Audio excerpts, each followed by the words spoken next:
बाबाजी और हुजूर महाराज जी की प्यारी संगत जी, राधा स्वामी जी, स्वागत है आपका हमारे चैनल भजन मार्गम में। संगत जी, विचार कीजिए, एक साधारण से दिखने वाले मनुष्य में वास्तव में कितनी अद्भुत शक्तियां छिपी हुई हैं। यह वही मनुष्य है जो बाहरी रूप से सामान्य प्रतीत होता है, पर उसके भीतर अनंत संभावनाओं का भंडार है। यदि वह अपनी चेतना को सही दिशा में लगाता है और अपने भीतर छिपी हुई दिव्यता को पहचानता है, तो वह हजारों जन्मों के कर्म बंधनों, पापों और तापों को काट सकता है और अपनी अमर आत्मा में स्थायी रूप से प्रतिष्ठित हो सकता है। परंतु दुख की बात यह है कि अधिकतर मनुष्य इन महान शक्तियों और अनंत संभावनाओं को नहीं पहचान पाता। वह अपने भीतर के विकारों, लालच, मोह, अहंकार और असंयम की चपेट में आकर पशुसी जीवन शैली अपनाता है। अपने अमूल्य जीवन को व्यर्थ के भोगविलास, सांसारिक सुखों और क्षणिक इच्छाओं में बर्बाद कर देता है और इस तरह अपनी आत्मिक उन्नति का अवसर गंवा देता है। संगत जी, यही मानव जीवन की सबसे बड़ी विडंबना है कि एक ओर इसमें अमरत्व की क्षमता और परम शांति का अनुभव छिपा है, तो दूसरी ओर अनजाने में वह इसे खोने का जोखिम भी उठा रहा है। अगर साधक सचमुच अपनी चेतना जागृत करे, अपने मन और इंद्रियों पर नियंत्रण पाए और सत्संग, भजन, सुमिरन और सेवा में समय लगाए, तो यह साधारण दिखने वाला मनुष्य भी अपने जीवन को दिव्यता, शक्ति और अमरत्व की ओर मोड़ सकता है। संगत जी, नामदान जीवन का वह अद्भुत क्षण है जब हमारे सद्गुरु ने हमें अपने आशीर्वचन के माध्यम से एक दिव्य उपहार प्रदान किया। वह नाम, वह शब्द जो हमारे भीतर दिव्यता और चेतना का बीज बोता है। यह नाम केवल शब्द नहीं, बल्कि एक बीज की तरह है जिसमें अनंत संभावनाएं छिपी हैं। जैसे एक छोटे से पीपल के बीज में आने वाले वर्षों में विशाल वृक्ष बनने की अद्भुत क्षमता होती है, वैसे ही हमारे भीतर छुपा यह नाम भी हमें असीम आत्मिक शक्ति, स्थिरता और दिव्यता की ओर ले जाने में सक्षम है। परंतु संगत जी, यह बीज भी तब तक फलित नहीं हो सकता जब तक उसकी सही देखभाल और सुरक्षा न की जाए। जैसे एक छोटी बीज को अगर हवा में फूंक दें तो वह उड़ जाता है, लेकिन यदि उसे योग्य भूमि में बोकर, समय समय पर पानी देकर, खाद डालकर और उसकी सुरक्षा की जाए, तो वह वृक्ष बनकर तूफानों में भी अडिग खड़ा रहता है। यह विशाल वृक्ष न केवल अपने आप में सशक्त और स्थिर होता है, बल्कि यह दूसरों के लिए कल्याणकारी कार्य करता है, यात्रियों को छांव प्रदान करता है, पक्षियों का आश्रय बनता है और सभी को विश्राम का स्थल देता है। उसी प्रकार संगत जी, प्रत्येक जीव के भीतर भी शक्ति और चेतना का बीज छुपा हुआ है। इस बीज को एक विशाल वृक्ष के रूप में खिलाना है, परंतु इसके लिए सावधानी अत्यंत आवश्यक है। यह सावधानी बिल्कुल वैसी ही है जैसे एक गर्भवती माता अपने बच्चे की सुरक्षा, स्वास्थ्य और विकास के लिए करती है। वह अपने खानपान में सतर्क रहती है, अपने आचार विचार में संयम रखती है, अपने व्यवहार में सतर्कता दिखाती है और दवाइयों औषधियों में भी विशेष सावधानी बरतती है। इसी प्रकार जब हमारे भीतर सद्गुरु द्वारा नामरूपी बीज बोया जाता है, तो हमें भी उसकी सुरक्षा, पोषण और संवर्धन के लिए यही सतर्कता अपनानी होती है। यह सतर्कता केवल बाहरी रूप से नहीं, बल्कि मन, वचन और क्रिया के सभी स्तरों पर लागू होनी चाहिए। संगत जी, आज की यह वीडियो आपको अंत तक अवश्य देखनी चाहिए, क्योंकि इसमें हम उन सभी गलतियों और भूलों का विश्लेषण करेंगे जो एक साधक की आत्मिक उन्नति में बाधा बनती हैं। यह जानना आपके लिए अत्यंत लाभकारी होगा, क्योंकि जब हम इन बाधाओं और रुकावटों को पहचानते हैं, तभी हम अपने नामरूपी बीज को सही दिशा में उगाकर उसे विशाल, स्थिर और कल्याणकारी वृक्ष में परिवर्तित कर सकते हैं। यही वह मार्ग है जो हमें हमारी आत्मिक यात्रा में स्थिरता, शक्ति और परम आनंद की अनुभूति दिलाता है। संगत जी, इसलिए ध्यानपूर्वक सुने, अपने भीतर उस दिव्य बीज की सुरक्षा करें और इसे सही दिशा में पोषित करके अपने जीवन को सच्ची दिव्यता, शांति और सत्संग के प्रकाश से परिपूर्ण बनाएं। संगत जी, आगे बढ़ने से पहले हमारे चैनल भजन मार्गम को तुरंत सब्सक्राइब कर लें, ताकि आप एक भी आत्मिक ज्ञान की किरण से वंचित न रहें। संगत जी, चलिए अब जानते हैं कि सबसे पहली और सबसे महत्वपूर्ण सावधानी जो एक साधक को अपने आध्यात्मिक जीवन में बरतनी चाहिए वह है किसी भी निगुरु या बिना गुरु वाले व्यक्ति का संग बिल्कुल न करना। यह बहुत ही महत्वपूर्ण है क्योंकि बिना गुरु वाले व्यक्ति के पास आत्मिक ज्ञान का मार्गदर्शन और अनुशासन नहीं होता। ऐसे लोग चाहे कितने भी ज्ञानी, अच्छे बोलने वाले या अनुभवी प्रतीत हों, उनके संगत में साधक का मन भटक सकता है और उसकी साधना पर विपरीत प्रभाव पड़ सकता है। बिना गुरु वाले व्यक्ति के संग में साधक की ऊर्जा व्यर्थ के विचारों, असुरक्षा और भ्रम में उलझ सकती है। उसके भीतर बोया गया नामरूपी बीज या आत्मिक ऊर्जा भी सही दिशा में विकसित नहीं हो पाती और साधक का मन भ्रम और मोह में फंस जाता है। इसलिए संगत जी, यह सबसे पहला नियम है कि हमेशा केवल ऐसे लोगों का संग करें जिन्होंने गुरु धारण किया है और जो अपने जीवन में अनुशासन और साधना के मार्ग पर स्थिर हैं। उनके संगत से साधक को मार्गदर्शन, प्रेरणा और चेतना मिलती है और उनका भक्ति ध्यान, नाम सुमिरन और आत्मिक विकास सुरक्षित रहता है। संगत जी, अब जानते हैं दूसरी बहुत महत्वपूर्ण सावधानी जो एक साधक को अपने जीवन में बरतनी चाहिए, अपने आहार और विहार को शुद्ध रखना। यह साधना की दिशा में एक अत्यंत जरूरी कदम है क्योंकि मन और शरीर एक दूसरे से गहराई से जुड़े हुए हैं। यदि साधक का आहार अशुद्ध, असंतुलित या भारी होता है तो उसका शरीर दुर्बल और थका हुआ रहता है और मन भी अशांत और विचलित हो जाता है।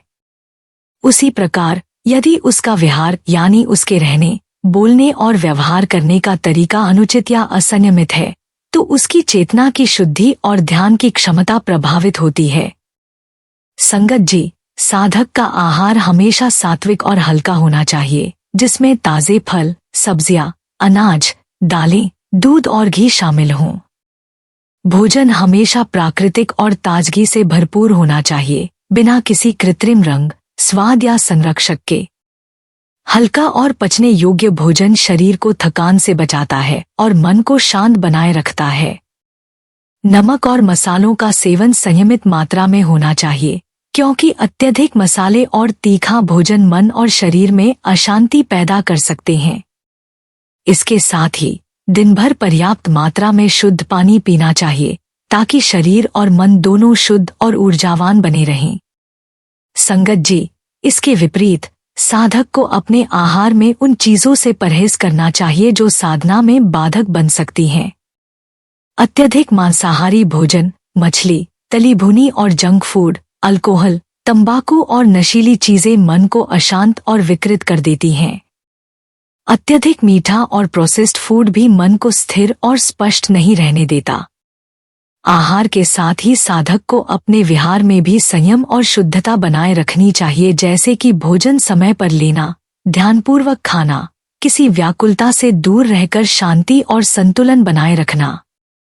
घर का ताजा और स्वच्छ भोजन, संयमित दिनचर्या और ध्यानपूर्वक व्यवहार साधक के भीतर छुपे नामरूपी बीज को पोषित करता है और उसकी आध्यात्मिक यात्रा को स्थिर, शक्तिशाली और फलदायी बनाता है।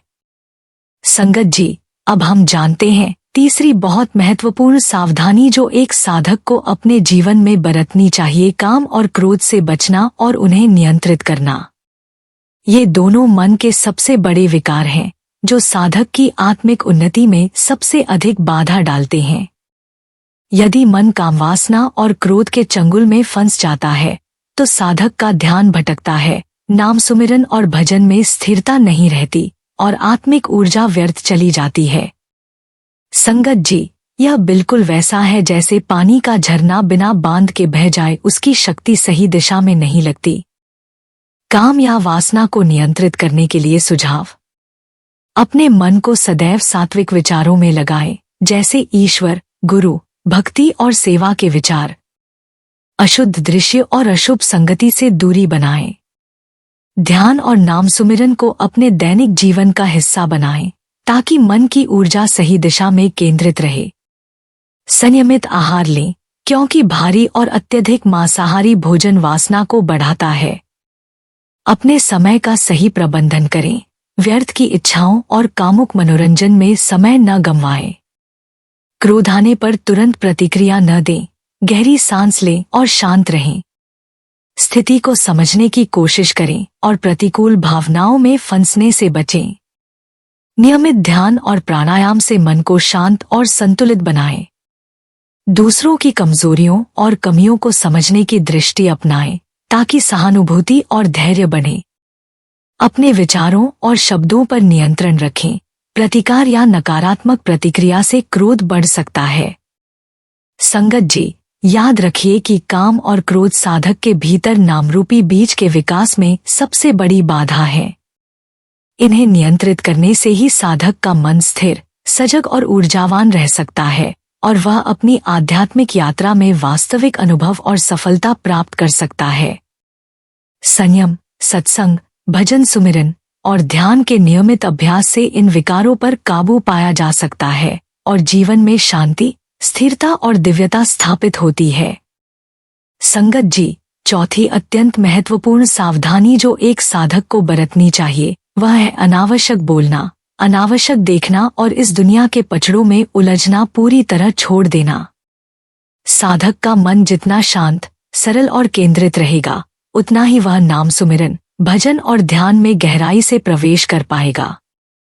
अनावश्यक बोलना जैसे बिना जरूरत के बातें करना, झूठ बोलना, अफवाह फैलाना या दूसरों की आलोचना करना मन को विचलित करता है और ध्यान की शक्ति को कमजोर कर देता है। इसी तरह अनावश्यक देखना जैसे अशुद्ध चित्र, अश्लील दृश्य, फिल्मों या सोशल मीडिया में नकारात्मक सामग्री में आंखें गड़ाना साधक के मन में वासना, क्रोध और भ्रम के बीज बो देता है। और यदि साधक दुनिया के पचड़ों यानी लालच, दिखावे, अति भोगविलास और दूसरों के जीवन में उलझने में फंस जाता है तो उसका मन पूरी तरह थका और विचलित हो जाता है। इससे बचने के लिए साधक को अपने बोलने में संयम रखना चाहिए। केवल आवश्यक और सत्य बातें ही कहनी चाहिए। देखने में सावधानी बरतें और केवल वही देखें जो मन और आत्मा को शुद्ध और ऊर्जावान बनाए। दुनिया के मामलों और दूसरों के जीवन में उलझने के बजाय अपने भीतर की यात्रा, सत्संग, सेवा और ध्यान पर ध्यान केंद्रित करें। नाम सुमिरन और ध्यान को दैनिक जीवन का हिस्सा बनाना अत्यंत आवश्यक है, क्योंकि इससे मन स्थिर रहता है और अनावश्यक विचारों का प्रवेश कठिन हो जाता है। संगत जी, अब जानते हैं पांचवी महत्वपूर्ण सावधानी जो एक साधक को बरतनी चाहिए। फालतू की बातें सुनना और उसमें उलझना पूरी तरह छोड़ दें। साधक का मन जितना शांत, सजग और केंद्रित रहेगा, उतना ही वह नाम सुमिरन, भजन और ध्यान में गहराई से उतर पाएगा। बहुत बार हम अनजाने में उन बातों को सुनते हैं जिनका हमारे जीवन या आध्यात्मिक विकास से कोई लेना देना नहीं होता।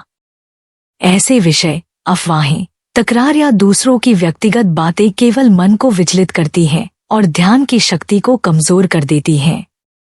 यही नहीं, इन फालतू बातों को सुनकर या उनमें उलझकर हम अपने विचारों और ऊर्जा को व्यर्थ खर्च कर देते हैं, जो हमारे भीतर छुपे नामरूपी बीज के विकास में बाधा डालता है। संगत जी, इसे अपनाने के लिए सबसे पहले हमें यह समझना होगा कि मन और कान को नियंत्रित करना भी साधना का हिस्सा है। जिन बातों से हमारा कोई सरोकार नहीं है, उन्हें न सुने और न ही उनके बारे में बोलें।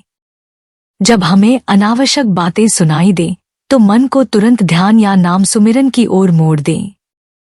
दोस्तों, परिवार या समाज में चर्चाओं के दौरान केवल वही बातों में हिस्सा लें जो ज्ञान, भक्ति या कल्याण से संबंधित हों। इसके साथ ही अपने आसपास की संगति भी सही रखें। ऐसे लोगों का संगति चुनें जो केवल सत्संग, भजन सुमिरन और सकारात्मक विचारों में रुचि रखते हों। संगत जी, अब हम जानते हैं अगली यानी छठी महत्वपूर्ण सावधानी जो एक साधक को बरतनी चाहिए, अपने व्यवहार को शुद्ध रखना। साधक का व्यवहार केवल उसके बाहरी क्रियाकलापों तक सीमित नहीं होता, बल्कि यह उसके मन, वचन और कर्म का समग्र प्रतिबिंब होता है। जब व्यवहार शुद्ध और सरल होता है, तब साधक का मन स्थिर, चेतन और ध्यान योग्य रहता है और उसकी साधना में गहराई आती है। वहीं असत्य, कपट, अहंकार, छल या अनुचित कर्म व्यवहार को विकृत करते हैं और साधना की ऊर्जा को नष्ट कर देते हैं। संगत जी, अपने व्यवहार को शुद्ध रखने के लिए कुछ महत्वपूर्ण बातें अपनाई जा सकती हैं। पहले, वचन और बोलचाल में सत्य और सौम्यता का पालन करें। अनावश्यक झूठ, झगड़े या आलोचना से बचें। दूसरे, क्रियाओं और कर्मों में निष्पक्षता और पारदर्शिता रखें। किसी को चोट पहुंचाने, धोखा देने या किसी का हक मारने वाले कर्म न करें। तीसरे, मन में दूसरों के प्रति दया, सहानुभूति और करुणा रखें। केवल बाहरी आचरण ही नहीं, बल्कि अंतर्मन से भी दूसरों के प्रति शुद्ध भाव रखना आवश्यक है। चौथे, अपने परिसर और जीवन शैली को स्वच्छ और संतुलित बनाएं, ताकि आपका चारित्रिक आचरण भी दूसरों के लिए प्रेरणादायक बने। संगत जी, याद रखिए कि साधक का शुद्ध व्यवहार उसके भीतर छुपे आध्यात्मिक बीज को पोषित करता है और उसका मन स्थिर और सजग रहता है। संगत जी, अब हम जानते हैं अगली यानी सातवीं अत्यंत महत्वपूर्ण सावधानी जो एक साधक को अपनानी चाहिए, केवल सात्विक और शुद्ध लोगों का संग करना। साधक के जीवन में संगति का बहुत बड़ा प्रभाव होता है। यदि हम ऐसे लोगों के संग रहते हैं जिनमें सात्विक गुण, भक्ति, सेवा और ध्यान की आदतें हैं, तो उनका सकारात्मक प्रभाव हमारे मन, विचार और कर्म पर पड़ता है। वहीं यदि साधक संसारी, भोगविलासी या असत्मिक लोगों के संग में समय व्यतीत करता है, तो उसका मन व्यर्थ के विचारों, लालच, अहंकार और मानसिक अशांति में उलझ जाता है। यही कारण है कि सद्गुरु ने स्पष्ट रूप से कहा है, संसारी लोगों का संग जितना कम हो, उतना ही हमारे लिए बेहतर है। संगत जी, सात्विक संगति के लाभ बहुत गहरे हैं। सात्विक और शुद्ध लोगों का संग करने से मन स्थिर रहता है, नाम सुमिरन और ध्यान में गहराई आती है और साधक के भीतर छुपा आध्यात्मिक बीज तेजी से विकसित होता है। इसके विपरीत असत्मिक संगति में साधक का मन फंसता है, उसकी ऊर्जा बिखरती है और ध्यान की शक्ति कमजोर हो जाती है। इसलिए साधक को चाहिए कि वह अपने मित्रों, परिचितों और जीवन साथी के चुनाव में सावधानी बरते और हमेशा उन लोगों के संग में समय बिताए जो आध्यात्मिक उन्नति, भक्ति और सात्विक जीवन शैली को महत्व देते हों। संगत जी, याद रखिए कि संगति साधक के जीवन की दिशा और उसकी साधना की गति दोनों तय करती है। संगत जी, अब हम जानते हैं अगली और अत्यंत महत्वपूर्ण सावधानी उन लोगों की संगति से पूरी तरह बचना जो भगवान और उनके इष्टदेव पर विश्वास नहीं रखते। ऐसे लोग चाहे बाहरी रूप से अच्छे दिखाई दें, पर उनकी संगति साधक के मन को मलिन कर देती है और सद्गुरु तथा भक्ति के प्रति विश्वास को कमजोर कर देती है। यदि साधक ऐसे व्यक्तियों के संग में समय बिताता है जो सत्संग में नहीं जाते, पूजा पाठ और भक्ति के कार्यों से दूर रहते हैं, तो उसका मन धीरे धीरे इन नकारात्मक प्रवृत्तियों से प्रभावित होने लगता है। इसका परिणाम यह होता है कि साधक अपने भीतर छुपे नामरूपी बीज की रक्षा नहीं कर पाता और भक्ति धन कमजोर होने लगता है। संगत जी, इसलिए यह बेहद जरूरी है कि साधक अपने इष्टदेव और गुरु के प्रति विश्वास को बनाए रखते हुए ऐसे लोगों से जितना संभव हो दूरी बनाए रखे। उनके विचार, बातें और जीवन शैली साधक के मन में संशय, आलस और मोह उत्पन्न कर सकते हैं। अपने भक्ति धन को सुरक्षित रखना भी उतना ही आवश्यक है जितना बीज को पोषित करना, ताकि साधना का मार्ग स्थिर, फलदायी और दीर्घकालीन बने। संगत जी, अब जानते हैं नववीं महत्वपूर्ण सावधानी, किसी से भी घृणा या नफरत न रखना। साधक के मन में किसी के प्रति नफरत, द्वेष या कटुता होना अत्यंत हानिकारक है, क्योंकि यह सीधे तौर पर उसकी साधना और ध्यान की शक्ति को प्रभावित करता है। जब मन में घृणा का भाव होता है तो मन अशांत और उग्र हो जाता है और नाम सुमिरन, भजन या ध्यान में स्थिरता नहीं रहती। घृणा साधक के भीतर नकारात्मक ऊर्जा पैदा करती है, जो उसके आध्यात्मिक बीज को कमजोर करती है और आत्मिक उन्नति की राह में बाधा डालती है। संगत जी, इसलिए साधक को चाहिए कि वह सहनशीलता, क्षमा और करुणा को अपनाए। चाहे कोई कितना भी गलत करे या हमारे प्रति प्रतिकूल व्यवहार करे, साधक का काम है अपने मन को शांत रखना और किसी के प्रति नफरत न रखना। यह कठिन हो सकता है, लेकिन निरंतर अभ्यास, नाम सुमिरन और सत्संग से यह संभव है। याद रखिए, मन की शुद्धता और शांतिपूर्ण भाव ही साधक की साधना को ऊर्जावान बनाते हैं और उसके भीतर छुपे आध्यात्मिक बीज को फलने फूलने में सहायता करते हैं। घृणा त्याग कर साधक अपने जीवन को दिव्यता, शांति और स्थिरता की ओर ले जाता है।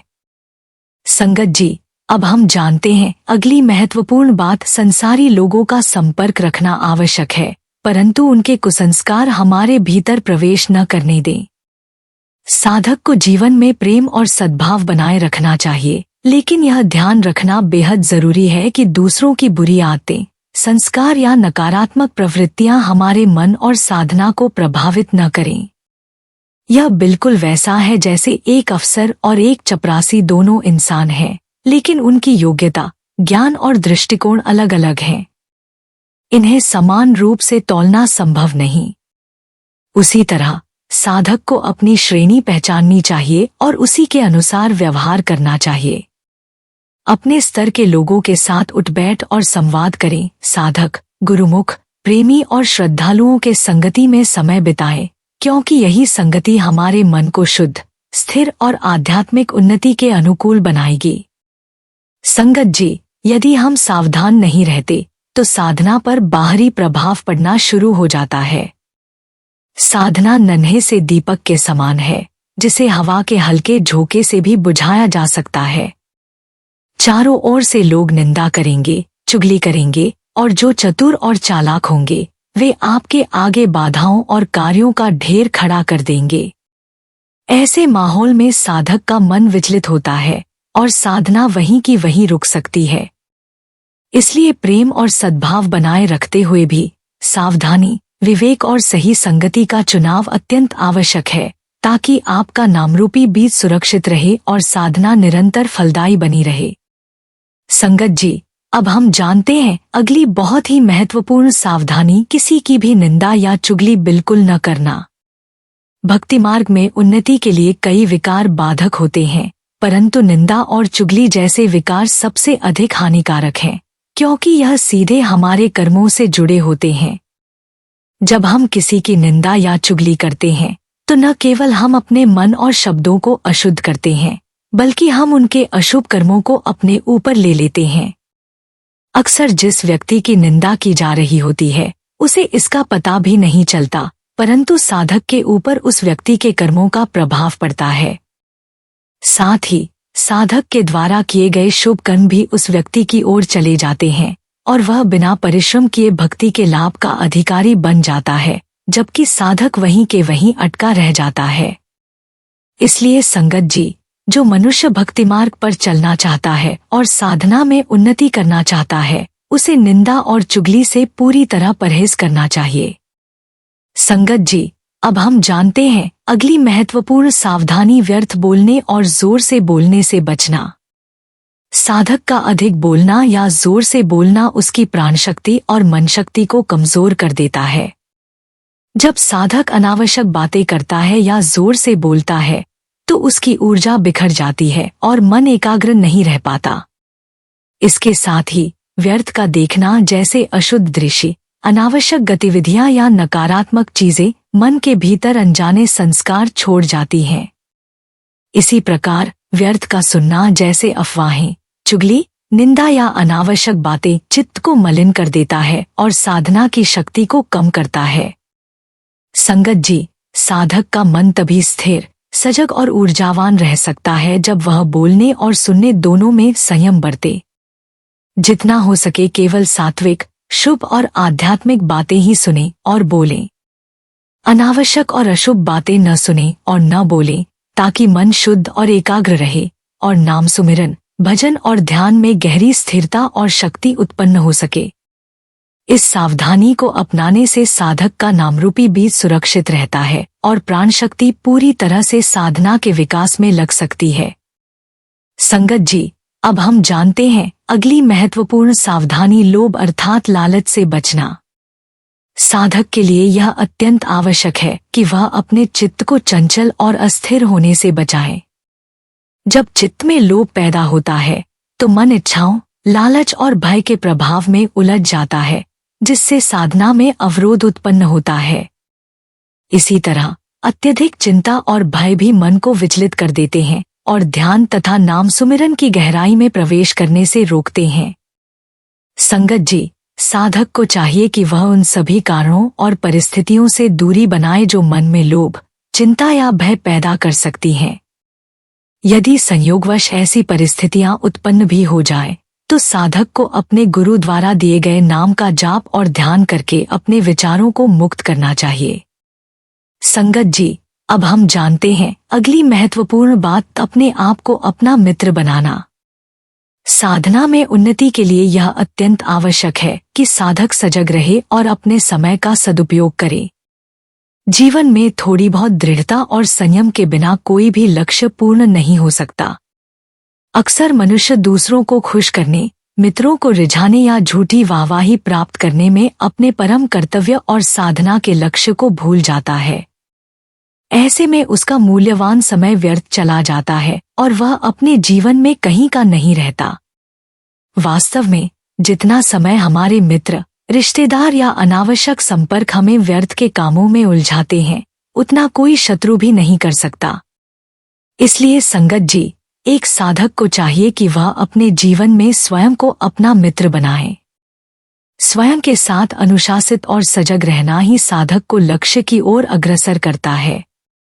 अपने मन, समय और ऊर्जा को नियंत्रित करना और अनावश्यक व्यर्थता से दूर रहना ही सच्चा मित्र बनना है। जब साधक स्वयं का मित्र बनता है, तो वह अपने भीतर छुपे नामरूपी बीज की रक्षा करता है, अपने लक्ष्य की प्राप्ति के लिए समय का सदुपयोग करता है और साधना में निरंतर उन्नति करता है। यह मित्रता न केवल जीवन को संतुलित और सफल बनाती है, बल्कि साधक को आत्मिक स्थिरता, शांति और दिव्यता की ओर भी ले जाती है। संगत जी, अब हम जानते हैं अगली महत्वपूर्ण सावधानी, अंतर्मुखी बनने का महत्व। साधक जब अंतर्मुखी होता है, तब संसार उसे एक स्वप्न सा प्रतीत होने लगता है। सारी मुसीबतें और तनाव इस संसार में बहिर्मुखी होने से ही उत्पन्न होती हैं। बहिर्मुखी व्यक्ति दूसरों की बातें करता रहता है, अनावश्यक चर्चा और व्यर्थ की गतिविधियों में समय गंवाता है, जबकि वही समय परमात्मा को जानने, ज्ञान प्राप्त करने और अंतर्मुख बनने में लगाया जा सकता है। साधक का समय संसार की तुच्छ वस्तुओं, भोगों और बाहरी उलझनों में व्यर्थ जाने से उसकी ईश्वर प्राप्ति में विफलता आती है। संत महापुरुष समय समय पर यही चेतावनी देते हैं कि जितना संभव हो अंतर्मुखी बनो। इसका अर्थ यह नहीं कि साधक समाज से दूर हो जाए, बल्कि यह कि वह अपने मन और चेतना को भीतर की ओर केंद्रित करे। अंतर्मुख होने से साधक का आत्मबल उत्तरोत्तर बढ़ता है। एक दिन वह अपने सभी दुखों और बाधाओं से मुक्त हो जाता है। चाहे उसने कैसा भी अपराध किया हो, कितना भी बड़ा पाप किया हो, अंतर्मुख साधक के समक्ष वे सभी क्षमा हो जाते हैं। उसे आत्मज्ञान की कुंजी मिल जाती है और अंतर्मुख होने की कला आ जाती है। पाप और बुराई की इतनी ताकत नहीं होती कि वह साधक के आगे टिक सके। इस प्रकार अंतर्मुखी साधक न केवल शांति, स्थिरता और दिव्यता का अनुभव करता है, बल्कि उसका जीवन पूरी तरह से आत्मिक उन्नति और ईश्वर की प्राप्ति के मार्ग पर अग्रसर हो जाता है। संगत जी, अब हम जानते हैं अगली महत्वपूर्ण सावधानी, दृढ़ विचार और दृढ़ता का महत्व। साधक को चाहिए कि वह अपनी दृढ़ता को निरंतर बढ़ाए और अपने विचारों को स्थिर एवं स्पष्ट बनाए रखे। हर साधक के भीतर ईश्वर का असीम बल छुपा हुआ है, जो ज्ञान, शक्ति और प्रकाश के रूप में प्रकट होने के लिए प्रतीक्षा कर रहा है। इस भीतर के बल में पूर्णता, तेज, पवित्रता, आनंद और प्रेम समाहित हैं, और यह साधक के जीवन को दिव्यता और स्थिरता से भरने के लिए हमेशा तत्पर रहता है। संगत जी, साधक को सजग रहना चाहिए और संसार के निकृष्ट मार्गों, तुच्छ इच्छाओं और भ्रमपूर्ण आकर्षणों में उलझने से बचना चाहिए। जब साधक अपने विचारों को दृढ़ और स्थिर रखता है, तो उसका मन व्यर्थ के विचारों और विकारों से विचलित नहीं होता। दृढ़ विचार साधक को आंतरिक आनंद, शांति और आत्मिक उन्नति प्रदान करते हैं।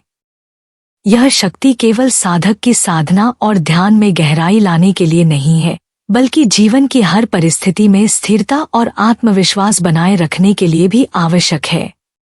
संगत जी, याद रखिए, दृढ़ विचार और स्थिर मन ही साधक को ईश्वर की प्राप्ति और आंतरिक आनंद की ओर अग्रसर करते हैं।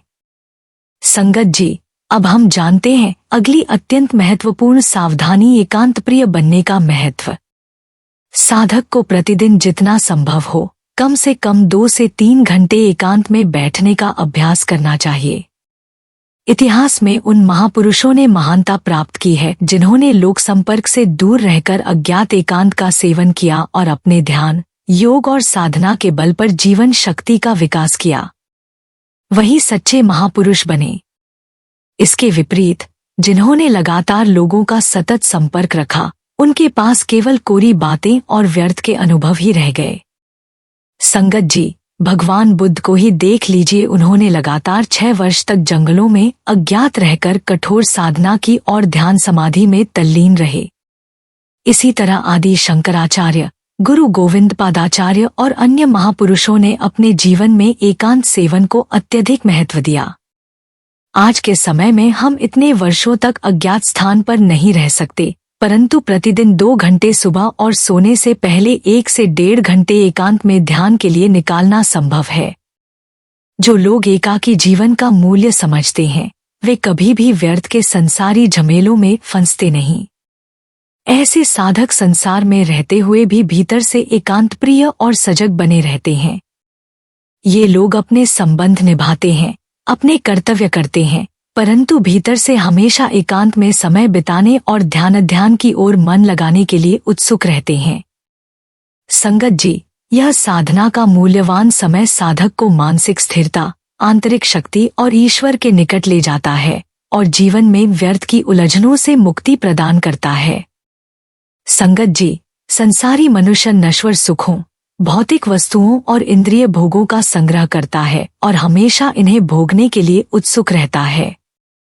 उसका मन बाहरी आकर्षणों, मान अपमान, निंदास्तुति और राजवैभव की चकाचौंध में उलझा रहता है और वह अपने चित्त को मलिनता और विकारों की गहराई में डाल देता है। इसके विपरीत सच्चा साधक और गुरुमुख व्यक्ति नश्वर सुखों की इच्छा नहीं करता, संसार की उलझनों में फंसता नहीं और अपने सद्गुरु के मार्गदर्शन में आत्मानंद के मार्ग पर चलता है। साधक इन बाहरी लालच और आकर्षणों को केवल मन की वृत्तियों का खिलवाड़ समझकर अपने भीतर आत्मा में गोता लगाता है। ऐसे साधक सद्गुरु के प्रेम में रंगकर निजानंद का अनुभव करते हैं, जबकि संसारी व्यक्ति निजानंद से अनभिज्ञ रहकर विकारों के जाल में फंसा रहता है।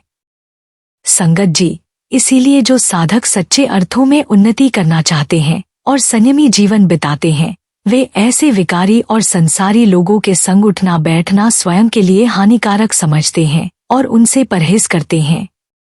सभी साधकों से यह नम्र निवेदन है कि अपने सद्गुरु द्वारा दिए गए शब्दरूपी बीज की रक्षा करें। इन विकारों और संसारी बातों से सावधान रहें, अपने भीतर छुपी हुई दिव्य संभावना को पहचानें। जब साधक इस बीज की रक्षा करने की रुचि जागृत कर लेता है, तभी साधना में रस और अनुभव आता है। गुरु की कृपा से बीज में अंकुर अवश्य आता है, परंतु यदि साधक ने उसकी रक्षा नहीं की तो वर्षों की साधना भी व्यर्थ चली जाती है। संगत जी, इसलिए यह अत्यंत आवश्यक है कि इन विकारों से बचें, सत्संग, भक्ति और ध्यान के माध्यम से अपने शब्द रूपी बीज की रक्षा करें और अपने जीवन में सद्गुरु की प्रसन्नता प्राप्त करें। यही साधक का सबसे मूल्यवान और स्थायी लाभ है। संगत जी, अगर इस वीडियो ने आपके हृदय में कोई प्रेरणा जगाई हो, अगर आपके भीतर मालिक से मिलने की कोई तड़प जागी हो, तो कृपया इसे सिर्फ अपने तक सीमित न रखें। इसे अपने प्रियजनों के साथ जरूर साझा करें। क्या पता आपका एक छोटा सा शेयर किसी सोई हुई आत्मा को जगा दे या किसी की रुकी हुई आध्यात्मिक यात्रा को आगे बढ़ा दे। और आपसे एक नम्र विनती है, कृपया हमारे चैनल भजन मार्गम को सब्सक्राइब जरूर करें। हमारी ये छोटी सी सेवा की कोशिश आपको रोजाना प्रेरित करने की, आपको आध्यात्मिक मार्ग पर बनाए रखने की तभी सफल होगी जब आपका साथ मिलेगा। मिलते हैं अगली वीडियो में एक नए आध्यात्मिक रहस्य के साथ। राधा स्वामी जी।